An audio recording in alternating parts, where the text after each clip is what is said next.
आज हम आपको बनारसी दास चतुर्वेदी के 22 वर्ष बाद संस्मरणात्मक रेखाचित्र की एक व्याख्या बताएंगे। अब पुत्र और पुत्री के 22 वर्ष के वात्सल्य को तिलांजलि देकर जगरानी 7000 मील दूर अपने पति से मिलने के लिए फिजी को जा रही थी। फिजी का यहाँ से 3rd क्लास का किराया 250 रुपये लगता है, जो उसके पति ने वहाँ भर दिया है। पता नहीं कि जगरानी अब अपने लड़के लड़की को अपने जीवन में कभी देख भी सकेगी, क्योंकि गरीबों के पास इतना पैसा कहाँ कि वे इतना किराया भर सके। मैं कल्पना कर रहा था कि कैसी करुणाजनक विदाई हुई होगी उस समय जब जगरानी अपने लड़के और लड़की से बांसी में अलग हुई। प्रस्तुत गद्य अवतरण बनारसी दास चतुर्वेदी के 22 वर्ष बाद शीर्षक प्रसिद्ध संस्मरणात्मक रेखाचित्र से उद्धृत है।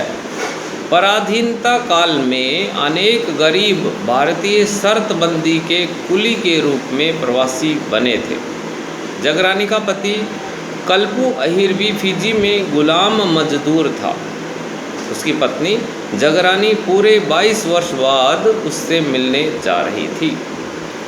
इसमें लेखक ने उसी घटना का मार्मिक चित्र प्रस्तुत किया है। लेखक बताता है कि जगरानी का बेटा, लड़की और दामाद उसे गांव से 4 कोस दूर बांसी तक पहुंचाने आए थे। जगरानी 22 वर्ष तक अकेली अपने पुत्र एवं पुत्री का पालन पोषण कर वात्सल्य रखती रही, परंतु अब फिजी में अपने प्रवासी पति के पास जाने को उद्यत जगरानी ने अपने वात्सल्य को न जाने कितनी वेदना से तिलांजलि दी होगी।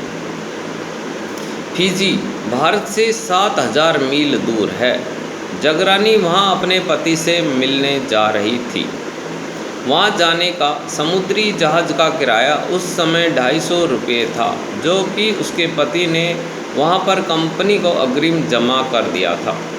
जगरानी इतनी दूर जा रही थी कि उसे पता नहीं था कि यह भी आभास नहीं था कि अब वह अपने पुत्र पुत्री से अपने जीवन में फिर मिल सकेगी या उन्हें फिर घर आकर देख भी सकेगी।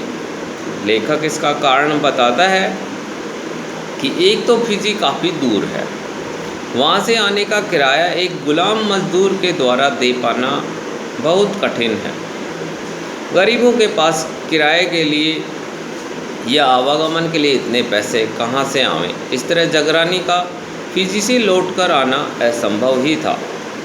इसी बात का चिंतन कर लेखक सोच रहा था कि बांसी में जब जगरानी अपने बच्चों या प्रियजनों से अलग हुई होगी, वह जब अपने लड़के और लड़की से अलग हुई होगी, तो उस समय विदाई का दृश्य कितना करुणाजनक हुआ होगा।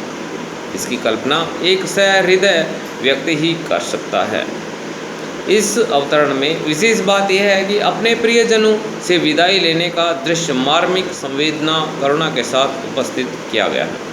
भाषा सरल है, भावों के अनुकूल एवं इसकी शैली मनोभावाभिव्यंजक है।